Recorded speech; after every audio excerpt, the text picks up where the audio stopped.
हर साल हम भारतवासी गर्व से 15 अगस्त को स्वतंत्रता दिवस के रूप में मनाते हैं। हमारे लिए ये दिन बेहद मायने रखता है। सालों की गुलामी और लाखों कुर्बानियों के बाद ब्रिटिश शासन से इसी दिन देश को आजादी मिली थी। 15 अगस्त को हर जगह आजादी का जश्न मनाया जाता है, लेकिन इससे जुड़े कुछ बेहद रोचक तथ्य भी हैं।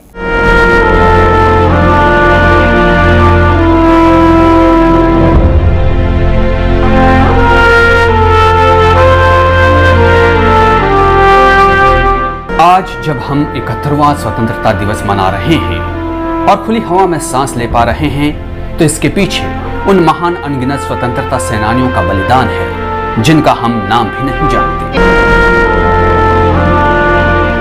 ना शायद उन्होंने कभी ये लालसा की होगी। उनका मकसद तो सिर्फ एक था कि किस तरह हम नहीं तो हमारी आने वाली पीढ़ियां आजाद रहें।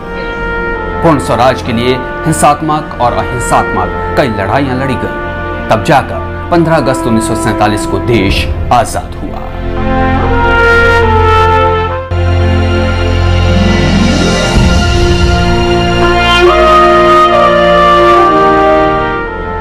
अंग्रेजों से आजादी पाना भारत के लिए आसान नहीं था। 17वीं शताब्दी में व्यापार के लिए भारत आई ब्रिटिश ईस्ट इंडिया कंपनी ने 18वीं शताब्दी के दौरान पूरे भारत में अपना साम्राज्य स्थापित कर लिया था और जुल्मों की इंतहा बढ़ रही थी। लोगों के अंदर चिंगारी सुलग रही थी और 1857 के सिपाहियों के विद्रोह ने इस चिंगारी को भड़का दिया और उसके बाद देश अंग्रेजी शासन के खिलाफ खड़ा होना शुरू हो गया। 1885 में भारतीय राष्ट्रीय कांग्रेस पार्टी बनी, जिसने देश के लोगों को एकजुट करने में महत्वपूर्ण भूमिका निभाई। और महात्मा गांधी के बागडोर संभालने के बाद तो देश में आजादी की लड़ाई ने और जोर पकड़ा। भगत सिंह जैसे नौजवानों ने देश के युवाओं को आजादी के लिए मर मिटने की प्रेरणा दी। सुभाष चंद्र बोस की आजाद हिंद फौज ने अंग्रेजों की रातों की नींद उड़ा दी थी। बिना कीमत चुकाए इस दुनिया में कुछ हासिल नहीं होता और आजादी की कीमत है शहादत। आज मैं आप सबको कॉल देता हूं, तुम मुझे खून दो, मैं तुम्हें आजादी दूंगा। जय हिंद, जय हिंद, जय हिंद, जय हिंद, जय हिंद। 1945 में द्वितीय विश्व युद्ध के खत्म होने पर अंग्रेजों की आर्थिक हालत बद से बदतर हो गई थी। वही 1945 के ब्रिटिश चुनावों में लेबर पार्टी की जीत ने आजादी के द्वार खोल दिए थे, क्योंकि उन्होंने अपने मैनिफेस्टो में भारत जैसी दूसरी इंग्लिश कॉलोनियों को भी आजादी देने की बात कही थी।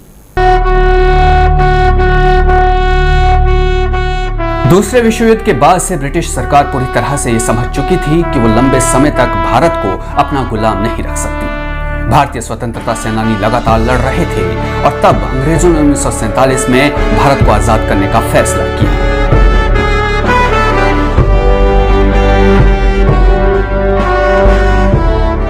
लेकिन देश के बंटवारे का घाव हमेशा के लिए दे गए। भारत और पाकिस्तान दो अलग मुल्क बन गए। आजादी का जश्न तो था, लेकिन हिंदू मुसलमान दंगों ने हजारों की जान ली और लाखों के आशियाने उजाड़ दिए। पंडित जवाहरलाल नेहरू आजाद भारत के पहले प्रधानमंत्री बने। देश की राजधानी में एक आधिकारिक समारोह रखा गया। संवैधानिक हॉल नई दिल्ली में राष्ट्रपति राजेंद्र प्रसाद के नेतृत्व में 14 अगस्त को 11 बजे रात को संवैधानिक सभा की 5वीं मीटिंग रखी गई और 15 अगस्त 1947 की मध्य रात्रि जवाहरलाल नेहरू ने भारत को आजाद देश घोषित किया।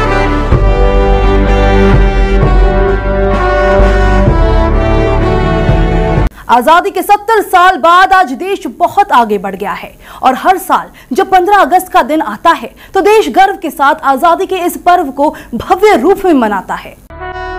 स्वतंत्रता दिवस के एक दिन पहले की शाम को भारत के राष्ट्रपति राष्ट्र के नाम संबोधन देते हैं।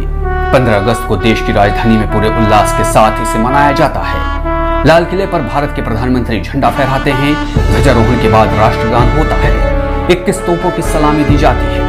पैरामिलिट्री फोर्सेस और भारतीय सैनिकों द्वारा भव्य मार्च पास्ट किया जाता है। अलग अलग सांस्कृतिक परंपराओं के साथ देश के हर राज्य में स्वतंत्रता दिवस का उत्सव मनाया जाता है, जहां हर राज्य का मुख्यमंत्री राष्ट्रीय झंडे को फहराता है और तिरंगे और इस महान पर्व को सम्मान दिया जाता है। आजादी के बाद भी देश में कुछ ऐसी घटनाएं हुई जो सुखद नहीं रही है, लेकिन ये बात भी साफ है कि दुनिया का सबसे बड़ा लोकतंत्र लगातार परिपक्व हो रहा है और हम दुनिया के लिए एक मिसाल कायम कर रहे हैं। स्वतंत्रता दिवस की सभी को शुभकामनाएं। जय हिंद।